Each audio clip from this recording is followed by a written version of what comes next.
Hey guys, so last week was National Vegetarian Week, so I thought I'd speak about it today.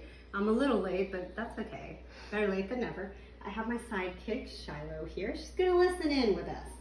So vegetarian essentially means you don't consume animal flesh, but you could consume dairy products, so lacto-vegetarian.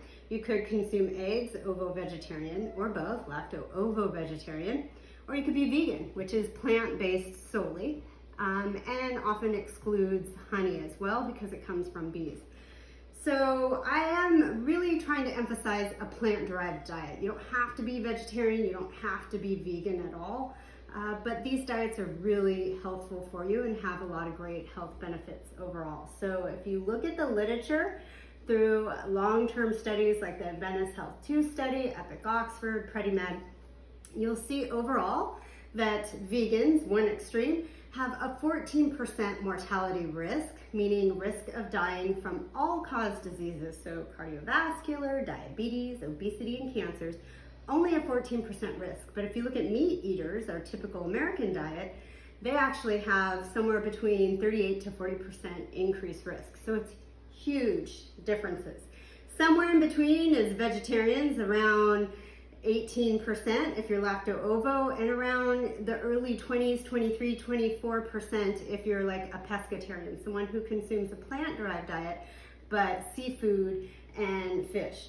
You could also be what's called a flexitarian, and that's someone that will consume poultry, fish, and maybe a little bit of red meat. There's all kinds of terms, but regardless, my point is to be more plant-based if you can. So a Mediterranean diet or the DASH diet, which are all diets high in fruits and vegetables, whole grains, legumes, nuts, and seeds. These diets are plant-based forward, and they inherently have high fiber, which helps bring down and out cholesterol out of your body, so helps with cardiovascular disease, brings down blood sugars, helps with diabetes type 2, and it also emits these pathways that help you have a sense of fullness. So it helps with obesity, which is a precursor to many diseases. Not only that, but it also fuels your microbiome, which is in your colon. That's 70% of your immune system, so it helps with your immune system to bring down overall inflammation.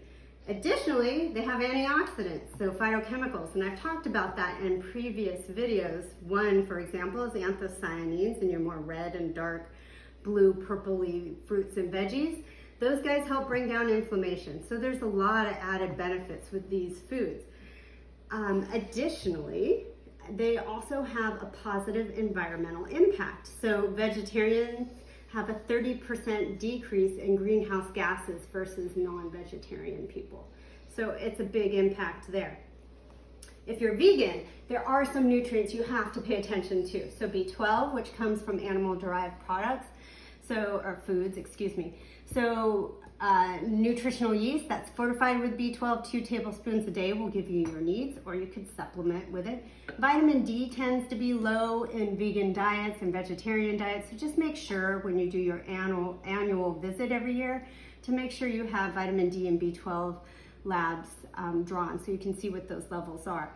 Iodine also tends to be low in vegan, so 1/4 to 1/8 of a teaspoon of iodized salt will give you your iodine needs in one day. If you have issues with blood pressure, typically if you're on a vegan diet, it will decrease because of the high fibrous potassium level as well. So how do you incorporate plant-based foods in your diet? If you look at a lot of my previous videos, I usually give an example of a meatless meal. There is a national campaign out called Meatless Mondays, but I also emphasize with most of my patients to try and at least get one meatless meal a day in. And so there's plenty of ways that you can get that in through substitutes of beef, either through like Impossible Burger or Beyond Meat. They're decent. They are kind of high in saturated fat from coconut oil, so maybe not every day.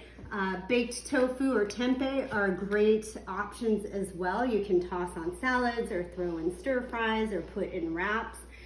There are substitute to eggs that are vegan. You could take, instead of tuna fish, you could take garbanzo beans and process them so they're a little chunky and basically make tuna fish salad out of it. It's actually tasty, haven't done it in a while. You can replace yogurt with plant-based yogurts. There's obviously a ton of plant-based milks. Calcium tends to be a nutrient that vegans tend to be low in, so make sure when you have a plant-based milk, it's fortified with calcium. There's these great sauces that happen to be vegan as well. These are dips, actually not sauces. And then there's vegan butter, there's vegan cheese, there's all kinds of neat, cool stuff out there, so be adventurous. Check out some recipes online, look for some vegan or vegetarian recipes, and get adventurous, people, get healthy, and protect the environment. Later.